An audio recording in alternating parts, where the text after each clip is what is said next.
With the passing of Anton Yelchin, I decided to check out one of his most recent movies available on Netflix streaming, that being Burying the Ex from 2014, I believe it is. I think that Rudderless is available on Netflix. That played at my film festival, so I've already seen it. Didn't really want to watch it again, and it's alright. But Burying the Ex is rancid. I mean, this movie's shockingly bad considering who all works on it. From the director of Gremlins comes Burying the Ex, an unfunny comedy, horror, vibe-ish, cheap piece of shit. So Anton Yelchin is this kind of hipster douche. He works at a novelty shop in Hollywood and has the hottest babes in the world clamoring for him for no reason whatsoever. So he's currently dating Ashley Greene, and she's like trying to control him. She's into this green movement stuff. I didn't really understand what the point of all the phone talk, the way, like, you're at your place of work and your cell phone goes off. You know it's your boyfriend, right? But no, you answer it like it's a work phone. What the hell? Like, the one redeeming thing in the movie is the way he answers the phone at his place of work. He says something like to people as they're leaving the door, go to hell. And then he's like, you know, if I have my own place someday, which he ends up with in the movie, I have his own place, I'd come up with my own greeting. So at the end of the movie, he's like, you know, have a hell of a day. That's it. That was the best part of the movie right there. Have a hell of a day. This movie can go to hell. It looks so cheap. It looks like it should have been a short film. It's a giant-ass dragonfly. It looks like it would have been a decent short film. Possibly. What it turned out being is just crap. The effects, the cinematography, all that stuff just don't hold up for a feature. I don't believe this was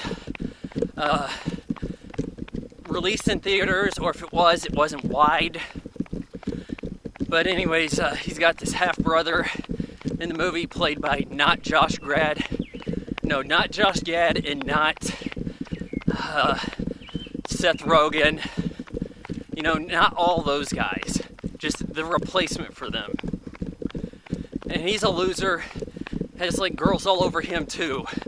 Because this is written through that kind of complex of like, oh, wouldn't it be cool if geek losers had babes all over them for no reason? You know, it doesn't look well for women in this movie. It's quite sexist. Ashley Greene's manipulating the guy. His half-brother convinces him to break up with her. And as he's about to, she gets hit by a bus and dies.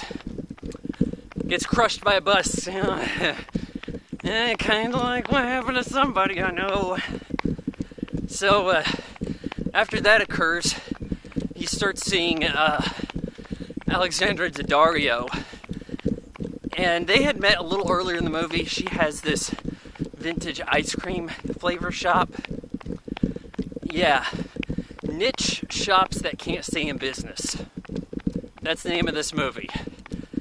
So they have similar interests, and they want to get together, but Ashley Greene has been brought back to life because there was this devil genie idol that gave them a curse, said that they're going to be together forever, and that allows her to be reanimated. And as the movie goes on, she decomposes more.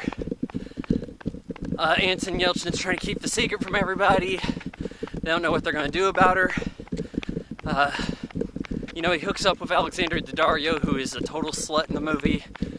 And the movie can't even follow its own rules. Like, they need to kill Ashley Greene as a zombie. How do they do that? Shoot her in the chest. Stab her in the chest or some shit. When in any zombie rule was that a case? Well, I don't know.